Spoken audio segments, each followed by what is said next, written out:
Pangulong Bongbong Marcos at Vice President Sara Duterte magkasama ulit. Ito yung gusto nating mangyari, na maibalik ang unity team at magtulungan para naman sa taong bayan yan.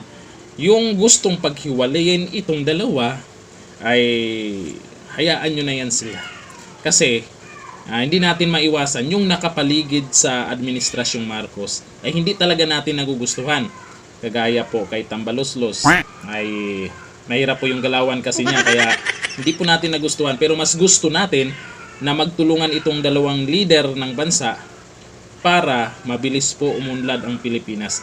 Hindi yung pati sila magkasamaan ng loob ng dahil dyan sa mga nakapaligid sa Administrasyong Marcos. Kasi may iba dyan na di umano uhaw or gusto daw maging pangulo. Nako, ang layo pa ng susunod na eleksyon eh. Kaya pala gumagawa ng paraan ngayon. Yung iba, meron ding iba na gusto talaga paghiwalayin po itong unity team dahil ay hindi talaga sila makabalik. Yung mga dilawan dati, yung mga kakamping nga, tunaw. Anong nangyari? Wala tayong balita sa mga kakamping.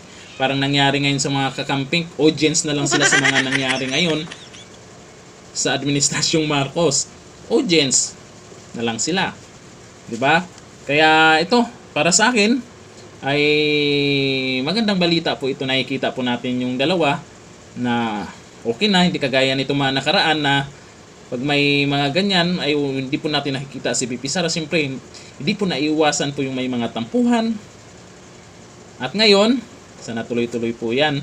At para naman kung may desisyon po si Pangulong Bongbong Marcos ay nakikinig din siya kay VP Sara. Si VP Sara may kinig din kay Pangulong Bongbong Marcos. Magtulungan, hindi magsiraan. Kayo, sa tingin niyo po, ano ang pinaka-the best? Magkanya-kanya or ibalik ang unity team? Comment down below. Hanggang dito na lang. Thank you. Bye-bye.